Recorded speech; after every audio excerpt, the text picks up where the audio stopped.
On va démarrer avec la première question, Monsieur Massensen Cherbi.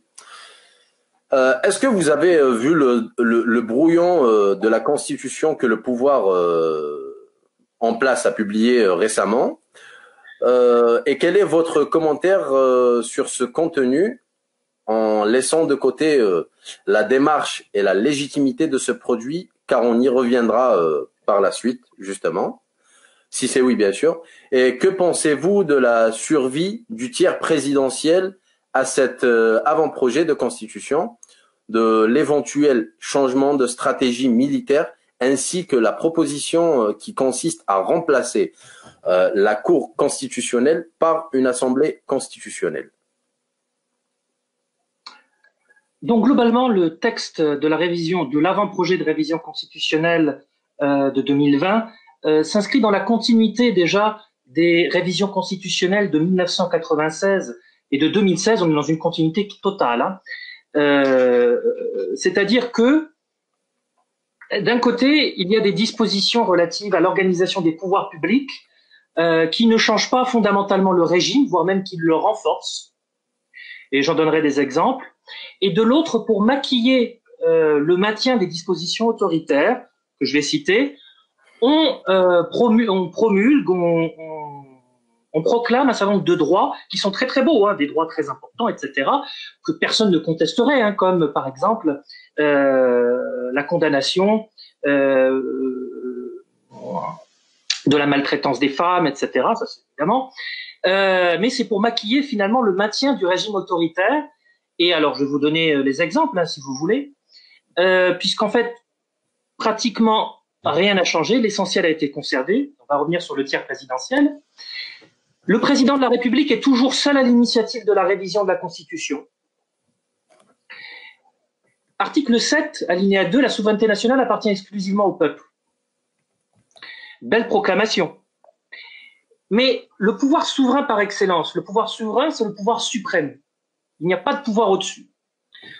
Qui dispose du pouvoir souverain au-delà des proclamations formelles dans la Constitution, comme par exemple la souveraineté nationale appartient exclusivement au peuple, article 7, alinéa 2.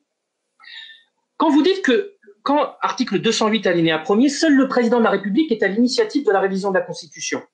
Seul le président de la République en Algérie. Ni le peuple, ni le Parlement. Cela signifie que le souverain matériel, au-delà des proclamations formelles, dans cette Constitution, est le président de la République. Le peuple n'est pas souverain, n'est pas matériellement souverain. Il l'est formellement, matériellement, uniquement le président de la République est à l'initiative de la révision de la Constitution. Et ce, depuis 1976, et ça n'a pas changé d'un iota dans la Constitution actuelle. Alors que, dans toutes les autres constitutions maghrébines, toutes, mauritaniennes, marocaines, tunisiennes, projet de constitution libyen de 2017, et même au Proche-Orient, dans toutes ces constitutions-là, l'initiative constituante de la révision constitutionnelle est partagée avec le Parlement. Mieux encore, dans certains pays, comme la Suisse par exemple, c'est le peuple qui est lui-même directement qui peut être directement à l'initiative de la révision de la Constitution. En Algérie, uniquement le président de la République peut être à cette initiative-là. Ce qui est une disposition extrêmement autoritaire qui date de 1976, parce que la première Constitution de 1963, elle était partagée avec le Parlement, et elle a été maintenue. L'une des grandes revendications du Hirak, je ne vous l'invente pas, c'est la souveraineté du peuple. Il n'y a aucune matérialisation de cette souveraineté dans le projet d'avant-projet de révision constitutionnelle. Il y a certes un droit de pétition qui a été reconnu, mais le droit de pétition, c'est vous pétitionner. Vous demandez aux autorités publiques de s'intéresser à un sujet que vous leur soumettez, et elles doivent donner une réponse. Mais elles ne sont pas du tout liées par votre demande. Vous comprenez ce que je veux dire?